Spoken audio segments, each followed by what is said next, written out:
Hello everyone, so this is Rakshita. So we are going to start from class 8 science of chapter number 7, conservation of plants and animals. Means how we can save plant and animals. So let's learn about this.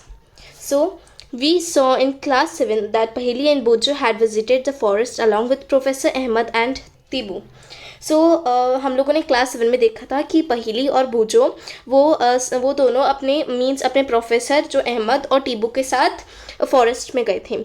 They were eager to share the experience with the classmate. Means उनको बहुत ज़्यादा excitement हो रही थी कि वो अपना experience classmate के साथ शेयर करें.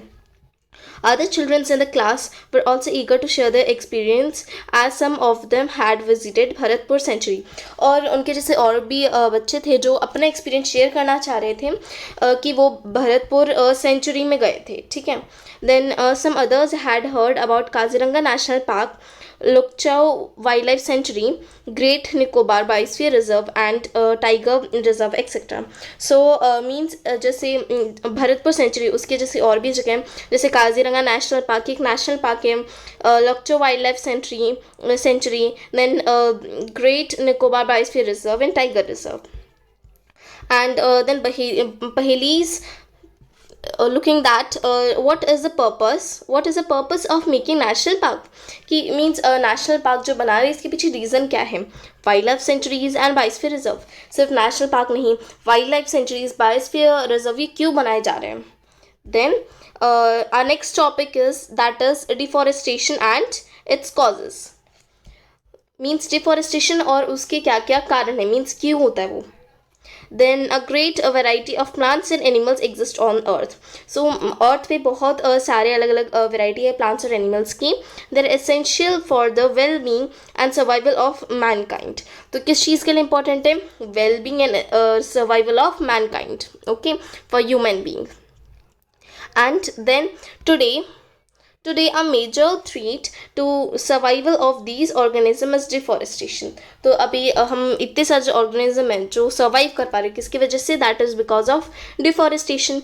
We know that deforestation means clearing of forest. हमें पता है डिफॉरेस्टेशन मतलब पेड़ों को काटना and using that land for other purpose. Means पेड़ों को काटना और जो लैंड बची है उसकी मीन्स कोई भी दूसरे पर्पस के लिए यूज़ करना. Trees and the purpose are cut off some of the purpose mention below. अभी ट्रीज क्यों काटे जाए तो उसके जो रीजन है वो नीचे लिखे हुए हैं. तो पहला है प्रोक्योरिंग लैंड फॉर कल्टीवेशन, खेती के लिए लैंड काटना. Then building houses and factories, वो लैंड पे हाउसेज और फैक्ट्रीज बनाना.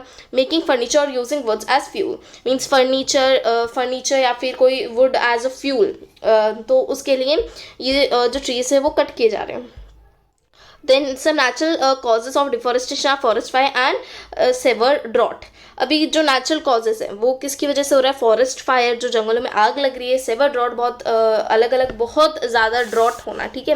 मीन्स जो अर्थ है वो सूखी पड़ना. ठीक है. लैंड सूखी पड़ जाती है तब. तो यहाँ पे एक एक्टिविटी दी गई है वो 7.1, that is add more causes of deforestation to your list and classify them into natural and man-made. तो आपको और ऐसे causes निकालने हैं डिफॉरेस्टेशन की किस वजह से ये होता है और उसकी आपको एक लिस्ट बनानी है. नेचुरल मीन्स नेचुरल causes और man-made causes दोनों. ठीक है. And next is consequences of deforestation. That is also the causes only. Let's read this. That is Paheli and Bojo recalled the consequences of deforestation. So Paheli और Bojo क्या ये याद कर रहे थे कि deforestation की consequences क्या क्या हैं. They remembered that deforestation increases the temperature and pollution level on the earth. अभी डिफॉरेस्टेशन की वजह से क्या क्या कॉजेज होते हैं. एक तो वो जो अर्थ का जो टेम्परेचर रहता है वो बढ़ा देता है और अर्थ का पॉल्यूशन. ठीक है. पॉल्यूशन लेवल ये बढ़ा देता है. Then it increases the level of carbon dioxide in the atmosphere. और जो CO2 गैस है उसका लेवल भी बढ़ा देता है जिसकी वजह से क्या होता है, global warming. Then ground water level also gets lowered. जो ग्राउंड वाटर लेवल है वो भी कम हो जाता है. They know that deforestation disturbs the balance in the nature. ये हमें पता है कि डिफॉरेस्टेशन की वजह से क्या होता है, नेचर में जो है वो बैलेंस नहीं हो पाता. ठीक है. जो बैलेंस रहता है वो डिस्टर्ब हो जाता है. They were told by the professor Ahmed that if cutting the trees continues rainfall and the fertility of the soil will decrease.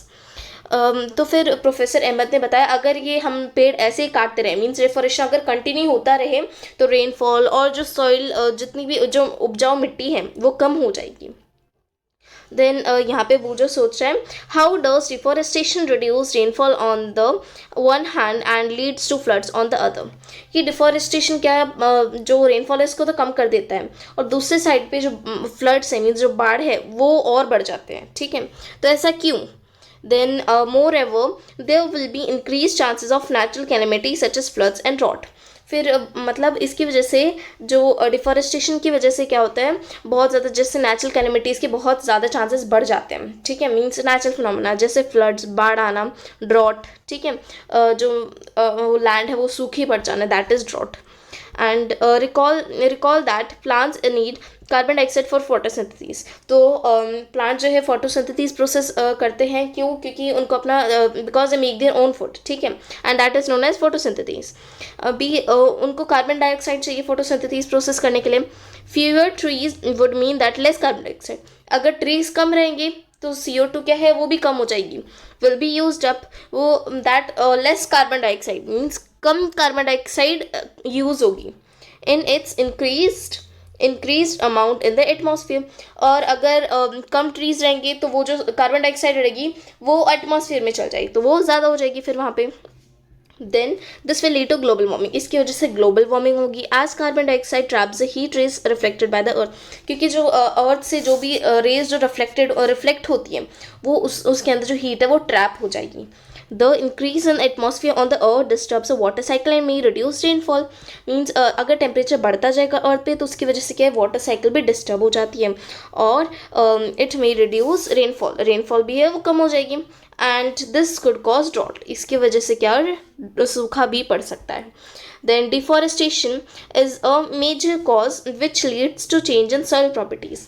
Deforestation means ये ऐसा कारण है जिसकी वजह से जो है क्या है, सॉइल की बहुत सारी प्रॉपर्टीज़ भी चेंज हो जाती हैं। अभी कैसे होता है, physical properties of the soil gets affected by plantation and vegetation. कुछ सिंपल प्रॉपर्टीज जो फिजिकल प्रॉपर्टीज रहती है सॉइल की, जैसे प्लांटेशन, वेजिटेशन, इसके ऊपर भी बहुत ज़्यादा इफेक्ट होता है। Then recall from class 7 how trees prevent soil erosion.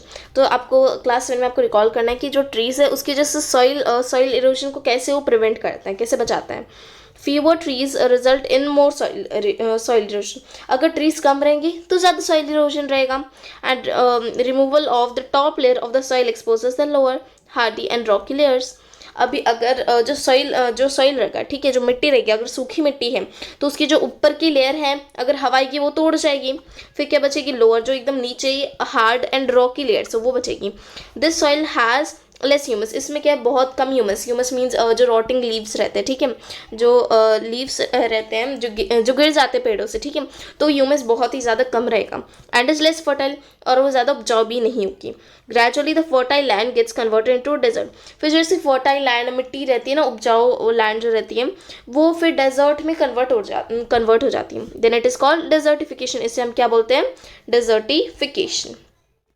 Now deforestation also leads to a decrease in the water holding capacity of the soil. तो डिफॉरेस्टेशन की वजह से क्या होता है, जो सॉइल जो मिट्टी सॉइल जो है वो वाटर होल्ड करके रहता है वो भी कैपेसिटी कम हो जाती है। The movement of water from the soil surface into the ground, infiltration rate is reduced. मतलब जो movement of water from the soil into the ground means जिस तरीके से जो वाटर है वो सॉइल में जाता है, मीन्स ग्राउंड के अंदर जाता है, तो वो भी कम हो जाता है, ठीक है, उसका इनफिल्ट्रेशन जो रेट है वो कम हो जाता है। सो देयर आर फ्लड्स, इसलिए क्या है, ये फ्लड्स ऑकर होते हैं। The other properties of the soil like nutrient, contact, texture etcetera also change because of deforestation. अभी जो सॉइल की प्रॉपर्टी है, जैसे कैसा कंटेंट रहेगा, क्या टेक्सचर है उसका, सॉफ्ट है, हार्ड है, कौन कौन से न्यूट्रिएंट वो एब्जॉर्ब कर रहे हैं, तो उसकी वजह से बहुत ज़्यादा उसमें चेंज आता है। We have studied in class 7 that we get many product from forest. हम लोग क्लास 7 में पढ़ा था कि हमें ट्री से बहुत सारे प्रोडक्ट मिलते हैं। लिस्ट दीज प्रोडक्ट, तो आपको ये प्रोडक्ट क्या है लिस्ट करना है, इसकी लिस्ट बनानी है। Will we face shortage of product if we continue cutting trees. क्या अगर हम ऐसे ही पेड़ काटते रहें तो हमें मीन्स ये प्रोडक्ट जो हमें फॉरेस्ट से मिलते हैं, क्या उसकी शॉर्टेज होगी, उसकी कमी होगी? यस, बिल्कुल होगी। तो अगेन ये activities given, that is activity 7.2। Animal life is also affected by deforestation. या बिल्कुल, डिफॉरेस्टेशन की वजह से पेड़ काटेंगे तो एनिमल का तो जो फॉरेस्ट है वही शेल्टर है, तो वो भी, उसमें भी बहुत ज़्यादा इफेक्ट होगा। हाउ, कैसे? List the points and discuss them in class, तो आपको पॉइंट्स बताने हैं और आपको क्लास में डिस्कस करना है. Then conservation of forest and wild life. तो अभी हम फॉरेस्ट को और वाइल्ड लाइफ को कैसे conserve means save, how we can save them, तो कैसे उनको सेव कर सकते हैं हम. Then having become aware of the effects of deforestation, पहेली एंड बुजू are worried. अभी इनको पता चल गया, पहेली और बुजू को पता चल गया कि क्या क्या डिफॉरेस्टेशन के इफेक्ट्स हैं, ठीक है, क्या क्या इफेक्ट हो सकते हैं. तो अभी ये दोनों वरीड हैं. They go to Professor Ahmed and ask him how forest and wildlife can be saved. अभी फिर ये प्रोफेसर अहमद के पास जाते हैं कि हम लोग फॉरेस्ट और वाइल्ड लाइफ को कैसे सेव कर सकते हैं. Then here one box is there, that is biosphere is that part of the earth in which living organism exist or which support life. Biosphere एक मीन्स अर्थ का ऐसा part है जहाँ पे जो लिविंग ऑर्गेनिज्म वहाँ पे वो रहते हैं और लाइफ का सपोर्ट किया जाता है वहाँ पे. बायोलॉजिकल डाइवर्सिटी और बायोडाइवर्सिटी, बायोलॉजिकल डाइवर्सिटी और बायोडाइवर्सिटी एक ही है. इसका मतलब क्या होता है, it refers to the variety of organism existing on the earth. इसका मतलब जो बहुत सारे अलग अलग ऑर्गेनिज्म है वो अर्थ पे एग्जिस्ट करते रहते हैं. Their inter relationship and their relationship with the environment, उनकी क्या क्या रिलेशनशिप्स हैं, मीन्स उनकी क्या क्या रिलेशन है एनवायरनमेंट के साथ, ठीक है. जो next is professor Ahmad organises a visit to a biosphere reserve for Paheli Boojho and the classmate. So फिर प्रोफेसर अहमद ने क्या एक विजिट ऑर्गेनाइज की, वो भी बायोस्फीयर जाने के लिए, पहेली बोझो और उसके क्लासमेट के साथ. तो फिर he select a place name Pachmarhi biosphere reserve. तो फिर प्रोफेसर अहमद ने एक प्लेस सिलेक्ट की, उसका नाम था Pachmarhi biosphere reserve. Then he knows that the plant and animals found here are similar to those of the upper Himalayan peaks and to those belonging to the lower Western Ghats. तो फिर उन्हें पता था कि यहाँ पे सेम टू सेम वही plants और एनिमल्स पाए जाते हैं जो एकदम हिमालयन की जो पीक्स रहती है वहाँ पे पाए जाते हैं, और ये कहाँ है, वेस्टर्न घाट्स में. So professor Ahmad believes that the biodiversity found here is unique. तो प्रोफेसर अहमद ये विश्वास करते थे कि जो यहाँ पे जो बायोडाइवर्सिटी मीन्स जो अलग अलग वैरायटी के प्लांट्स और एनिमल्स है तो यहाँ पे एकदम अलग मिलते हैं, ठीक है, एकदम यूनिक है. He request Mahadev ji a forest employ. तो फिर महादेव जी कौन थे, एक फॉरेस्ट एम्प्लॉय थे, to guide children inside the biosphere, कि वो मतलब बच्चों को गाइड करें. Then he explains that biosphere that preserving areas of such biological importance make them a part of our national heritage. फिर उन्होंने मीन्स जहाँ पे भी वो प्लांट्स एनिमल्स के पास गए तो वहाँ पे उन्होंने एक्सप्लेन किया कि क्या क्या इनकी इंपॉर्टेंस है हमारे नेशनल हेरिटेज में. Then Mahadev ji explains to the children that apart from our personal efforts and effort of the society, government and other agencies also take care of the forest and animals. Means जो महादेव जी ने explain किया बच्चों को कि कैसे सिर्फ हमारे एफर्ट्स नहीं, सोसाइटी के, गवर्नमेंट के और दूसरे एजेंसीज ने भी बहुत एफर्ट्स किए ताकि वो प्लांट्स एनिमल्स को सेव कर पाए. Now this box is very important, so let's read this. That is about to protect our flora and fauna and their habitats. Protected area called wildlife sanctuaries, national park and biosphere reserve have been earmarked. So means flora and fauna means plants and animals. तो plants and animals को protect करने के लिए बहुत सारे अलग अलग protected areas बनाए गए, जैसे wild life sanctuary, national park और बायोस्फीयर रिजर्व. तो वो सब मार्क किए गए. Then plantation, cultivation, grazing, felling trees, hunting and poaching are prohibited here. तो यहाँ पे प्रोहिबिटेड क्या, प्रोहिबिटेड मीन्स क्या क्या मना किया गया, प्लांटेशन, कल्टिवेशन मीन्स खेती करना, ग्रेजिंग जो एनिमल्स हैं उनको चराना, फेलिंग ट्रीज को काटना, हंटिंग, पोचिंग मीन्स वही शिकार करना, मीन्स जानवरों को कोई ना कोई चीज़ के लिए मारना. तो ये सब बनाए. तो पहला है वाइल्ड लाइफ सेंचुरी. इसका मतलब क्या होता है, areas where animals are protected from any disturbance to them and their habitat. Means जहाँ पे एनिमल्स एकदम आराम से रहे, उनको कोई भी डिस्टर्बेंस ना हो. फिर सेकेंड है national park. Areas reserve for the wild life where they can freely use the habitats and natural resources. Means national park एक ऐसे प्रोटेक्टेड एरिया है जहाँ पे जो एनिमल्स हैं वो आराम से एकदम फ्रीली, ये फॉरेस्ट में ही छोटा सा एरिया इनको दिया गया है ताकि आराम से फ्रीली नेचुरल रिसोर्सेज को यूज़ कर पाए. एंड थर्ड है बायोस्फीयर रिजर्व. ये क्या है, large areas of protected land for conservation of wild life, plants animals, resources and traditional life of the tribals living in the area. तो ये एक ऐसा एरिया है, ये बहुत बड़ा एरिया है जहाँ पे ट्राइबल्स रहते हैं, ठीक है, मीन्स आदिवासी जो रहते हैं, तो वहाँ से प्लांट्स और एनिमल्स क्या है आराम से वहाँ पे रह पाए. Then next is the government lays down rules, methods and policies to protect and conserve them. So government ने बहुत सारी methods, policies ये सब बनाए हैं ताकि वो conserve कर पाए. Policies जैसे wild life sanctuary, national park, biosphere, ये सब are protected for conservation of plants and animals present in the area. तो ये सब बनाए गए ताकि जो वाइल्ड लाइफ है उसको प्रोटेक्ट किया जाए. Then activity is that find out the number of national park, wildlife sanctuary and biosphere reserve in your district, state and country. The coordinate table shows those areas in an outline map of the state and India. तो जैसे आपको दिया गया यहाँ पे protected areas for conservation, तो इस table में आपको कितने मीन्स कितने नेशनल पार्क है आपके डिस्ट्रिक्ट में तो वो आपको लिखना है, कितने वाइल्ड लाइफ है वो लिखना है, देन बायोस्फीयर रिजर्व कितने हैं, फिर आपके स्टेट में नेशनल पार्क कितने, this and then in country you have to write. Okay, then biosphere reserve. तो बायोस्फीयर रिजर्व अभी क्या हम डिटेल में देखने वाले हैं. So children along with professor Ahmad and Mahadev ji enter the biosphere reserve area. तो चिल्ड्रन प्रोफेसर अहमद और महादेव जी कहाँ हैं, सबसे पहले कहाँ गए वो, सबसे पहले कहाँ विजिट किया वो उन्होंने, बायोस्फीयर रिजर्व एरिया में. Then Mahadev ji explains that biosphere reserve are those areas made for conservation of biodiversity.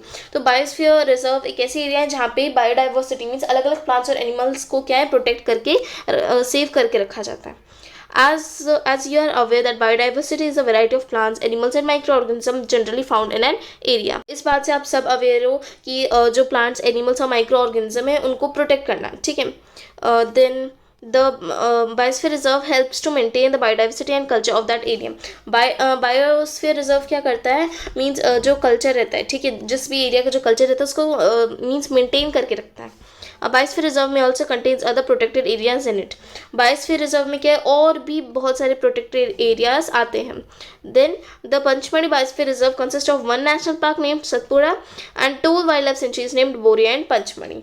तो अभी जो वो सबसे पहले गए थे पंचमढ़ी बायोस्फीयर रिजर्व, राइट. तो उसमें क्या थी, एक नेशनल पार्क था जिसका नाम क्या था, सतपुरा, और दो वाइल्ड लाइफ सेंचुरी थी जिनका नाम था बोरी और पंचमढ़ी. अभी फिर पंचमढ़ी बायोस्फीयर रिजर्व, तो ये सब चीज़ें अलग अलग जो है प्रोटेक्टेड एरियाज आपको इस मैप में दिए गए, ठीक है.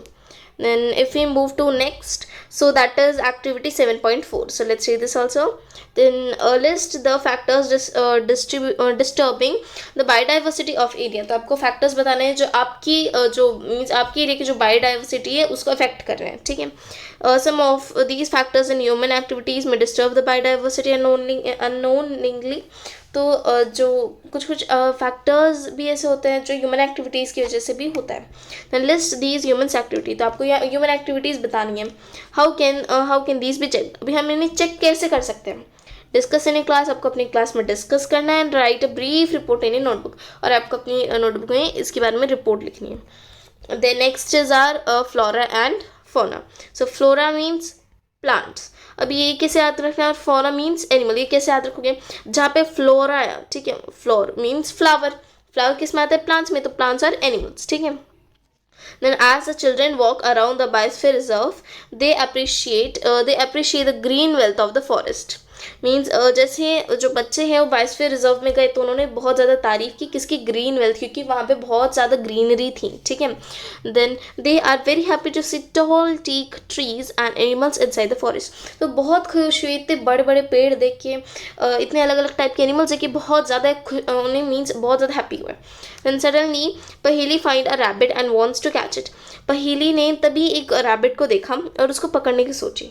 Then she starts running after it. तो फिर जैसे रैबिट भागा तो उसके पीछे भी पहेली ने भागना स्टार्ट किया. Professor Ahmad stops her. फिर प्रोफेसर अहमद ने रोका उसे. Then he explains that animals are comfortable and happy in their own habitat.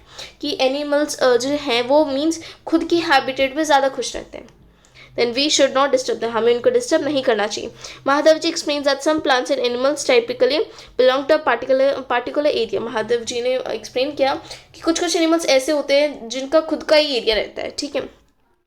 And the plants and animals found in particular area are termed flora and fauna respectively of that area. Means जो भी plants and animals अपने area में उनके खुद के particular area में पाए जाएंगे तो उन्हें हम बोलेंगे flora और fauna respectively. So फिर ये boxes given about animals.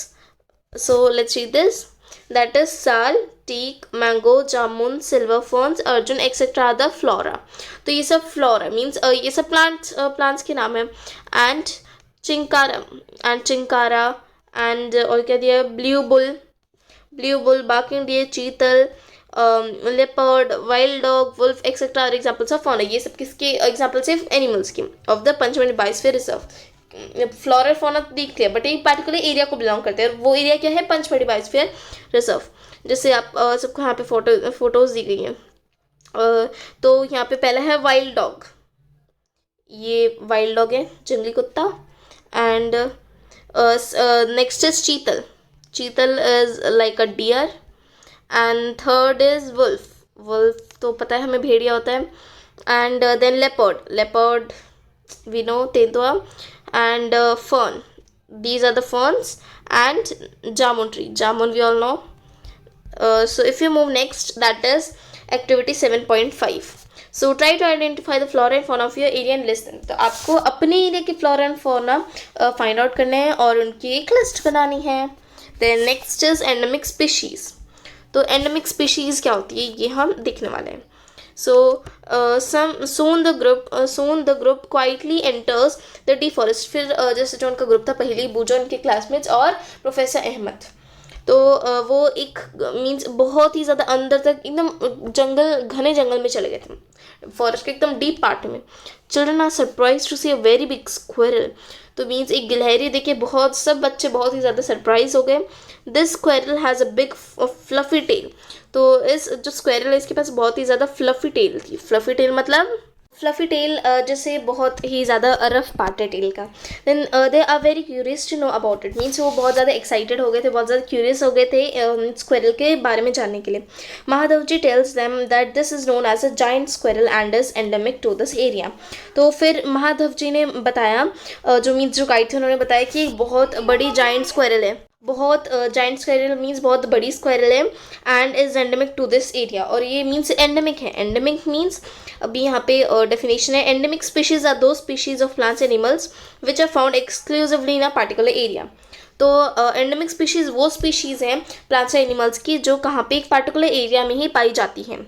Then they are not naturally found anywhere else. वो कहीं और जगह नहीं पाई जाती, उसी पार्टिकुलर एरिया में ही पाई जाती है.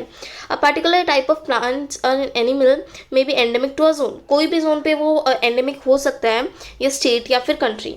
Then Mahadev ji shows sal and wild mango figure 7.3a as 2 examples of the endemic flora of Pachmarhi biosphere reserve. तो हम पंचमढ़ी बायोस्फीयर रिजर्व की बात करें तो यहाँ पे जो फ्लोरा है, जो 7.3 फिगर ए में आपको दिखाई गई, जैसे ये तो ये है वाइल्ड मैंगो. ठीक है, तो ये एग्जाम्पल्स है एंडेमिक स्पीशीज़ के. Then bison, Indian giant squirrel and flying squirrel, ये एंडेमिक फौना के एग्जाम्पल्स हैं. And Professor Ahmad explains that the destruction of their habitat, increasing population, and introduction of new species may affect the natural habitat of endemic species and endanger their existence. So यहाँ पे बताया गया है कि जो professor Ahmad ने explain किया कि जैसे बहुत ज़्यादा अगर इनकी जो हैबिटेट ये पूरी बर्बाद हो जाए, पूरा डिस्ट्रक्शन हो जाए, ठीक है, तो उनकी जो पॉपुलेशन है वो बढ़ जाती है. And introduction of new species, और भी स्पीशीज़ आती है, तो इसकी वजह से क्या है, एंडेमिक स्पीशीज़ क्या हो जाती है, endanger and their existence. So in this part we are going to study about it here also. So thank you so much for watching this video.